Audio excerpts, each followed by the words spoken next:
On Point with Craig's Investment Partners. The information provided here is general in nature. It's not financial advice. It doesn't take into account your financial situation, objectives, goals, or risk tolerance.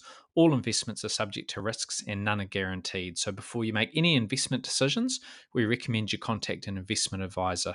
For more information about our services in that regard, you can go to our website, which is craigsip.com.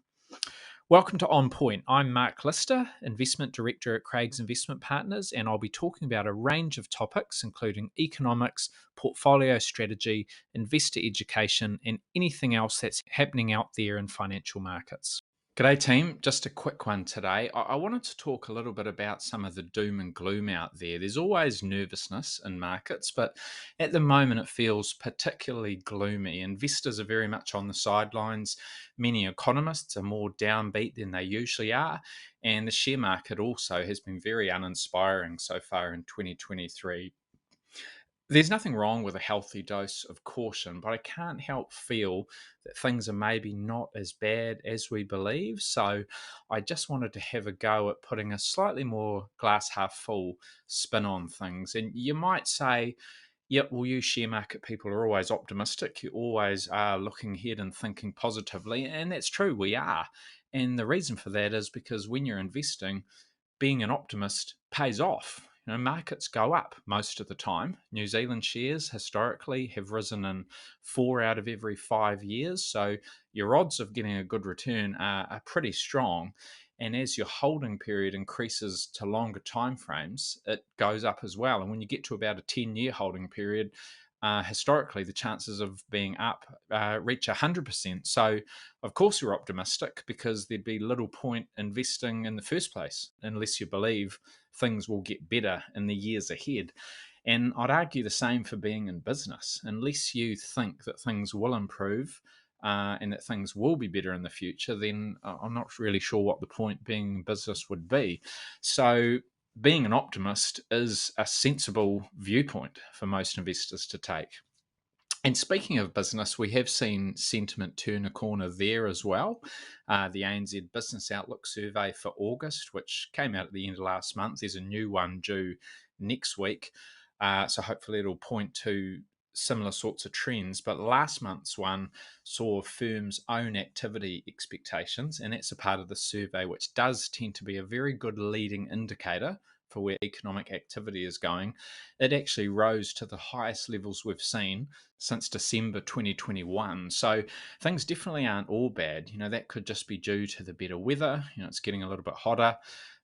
Maybe businesses are finding it easier to find staff. Maybe some of those wage pressures are beginning to ease. It could also be due to a shift in the political polls. A national-led government is often seen as being more economically minded, more business friendly. So that could be just causing businesses generally to be feeling a little bit better about the future. And that's something that we can watch from an investment perspective as well. The upcoming election does bode well for the share market. In the past 30 years, over those 10 elections, we've seen the share market rise by an average of 2.7% in the 90 days following an election. So history is on your side. You normally do get that period of uncertainty, but once the election is behind you, you tend to get a bit of an uplift. And when National has come out on top, the average gains have been even higher, closer to 4 or 5% in those following 3 months. So that's a fairly strong trend, although it hasn't stopped that typical pre-election investor malaise from settling in.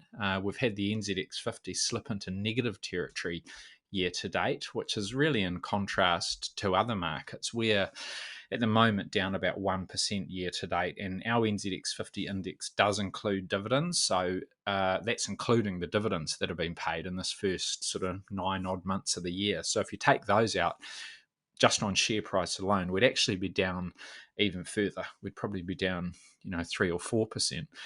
And that's a pretty subdued performance compared to others. The Aussie market, including dividends, is up about 7%.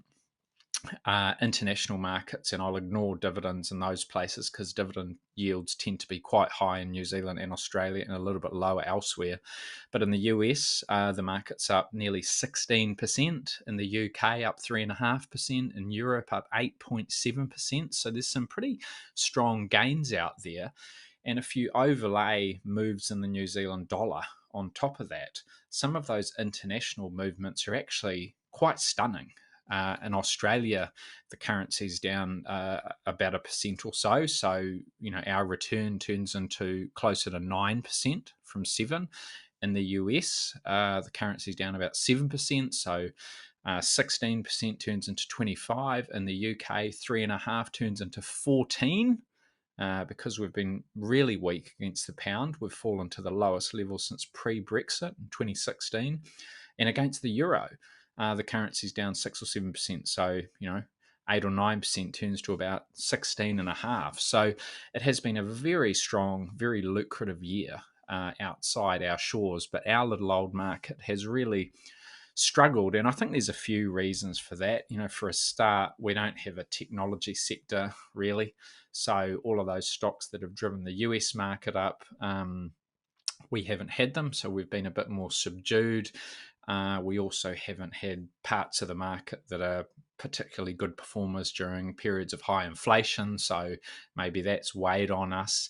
And we are generally a market that performs better during periods of economic uncertainty, and more importantly, when interest rates are falling or stable at least, rather than rising. Rising interest rates don't do us any favors because many of our stocks, utilities companies, like the electricity sector, the real estate sector, some of the other high yielding parts of our market are they're very sensitive to interest rates, and they tend to benefit when interest rates are going down rather than up. But I think there's also a very a reasonable degree of election uncertainty and just general nervousness out there. So our market hasn't performed nearly as well as many of those others, which isn't a bad thing in terms of new investment opportunities, because at least in a relative sense, you are able to find a few more opportunities than you would have if the market had been up, say, 10, 15, 20%, like some of those others around the world. Anyway, back to considering the doom and gloom and why things are not all bad. I guess one sector that is under a lot of pressure is the dairy sector. And when we look at that ANZ survey, the dairy sector really stands out as one of those that is particularly downbeat, which is unsurprising with where prices have gone. And now you've got weather that isn't looking fantastic. So, there's potential for drought in some parts of the country. So what that means is not only will we be facing lower prices for those exports, but we might not have the same levels of production that we would have been hoping for. So that will weigh on many of our rural communities. In contrast, construction is a sector that's been a lot more optimistic. And this is a sector that's been under all sorts of pressure over the last 12, 18 months, and some optimism is sorely needed. But we saw some good results from this sector in that particular survey, and hearing the same things anecdotally when I talk to people involved in the construction sector. Things do seem to have turned a corner. And I think that is probably linked to a more stable housing market. And that's something that I think will boost confidence across the broader economy too.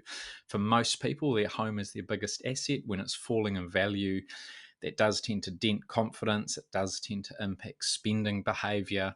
And after slumping almost 20% between November 2021 and May of this year, house prices have now started to rebound. So it does feel like there's a more prosperous period ahead. And I think that will be a positive for economic activity and consumer confidence across the board. Finally, we definitely shouldn't underestimate the impact of migration. That hit a new high in the year to July at levels that are way above what anyone was predicting at the start of the year. The Reserve Bank, the Treasury, all the economists, no one saw migration. No one expected it to come roaring back the way it has. So that's a real positive from an economic standpoint. Bit of a double-edged sword. While it's good for activity, it's good for consumer demand. There's more people out there, more customers if you're a business. So that's all good. But high migration does put added pressure on your infrastructure, on your services, on your schools, on your housing market. So it is something that has its pros and cons. But I think from an economic growth and from an investment standpoint, if you're investing in New Zealand businesses, either in a private sense or in terms of our listed companies, the benefits far and away outweigh the costs. So, with a bit of luck, that trend might also help us with some of our labour shortages, because that high migration will create additional demand. And therefore more inflationary pressures, but it could also help the Reserve Bank bring those price pressures down a little bit, because we'd much rather see the labour market ease. That's something that needs to happen to get inflation down. Need to see a bit of an easing in the labour market, put less pressure on wages, make it easier for companies to get workers. That will all filter through the rest of the economy, and it will mean the Reserve Bank is in a position where it doesn't need to keep interest rates as high for as long. And we'd much rather see that labour market easing happen, because we've got new residents entering the workforce and sort of taking some of those jobs and sort of easing that load, rather than by seeing unemployment rise because people actually lose their jobs. So very much something that we need to keep a close eye on, and it's good and bad, but I think strong migration is more good than bad.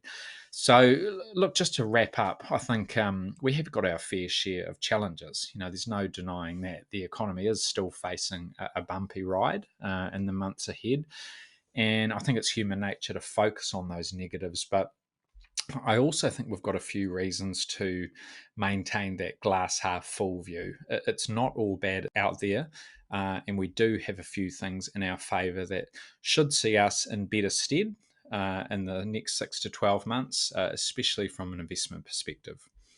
All right, thanks, team. We'll leave it there. Talk again soon.